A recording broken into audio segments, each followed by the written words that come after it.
ভাইরে, বাংলাদেশ কতটা বাজে দল, কতটা খারাপ তাদের পারফরমেন্স আপনার গতকালকে তা প্রমাণ পেয়েছেন তো। বাংলাদেশ ও লঙ্কানদের যে খেলা ছিল, বাংলাদেশ প্রথম ব্যাট করতে নেমে 5 উইকেট 140 রানের টার্গেট দিয়েছিল লঙ্কানদের। 140 রানের টার্গেটে ব্যাট করতে নেমে লঙ্কানরা 14 ওভার 6 বলে 6 উইকেটে খুব সহজেই জয় পেয়ে যায়।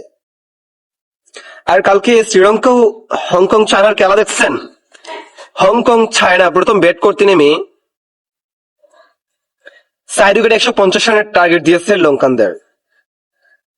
তো 150 রানের টার্গেট লঙ্কানরা ব্যাট করতে নেমে 6 উইকেট হারিয়ে 19 ওভারে খেলা জিততে হয়েছে হংকং চায়নার সাথে।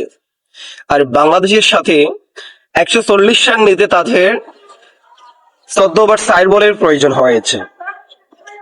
হংকং চায়না শ্রীলঙ্কাকে নাস্তানাবুদ করে ছেড়ে দিয়েছে। তাহলে আপনি ভালো কোন দলকে বলবেন, বাংলাদেশকে নাকি হংকং চায়নাকে?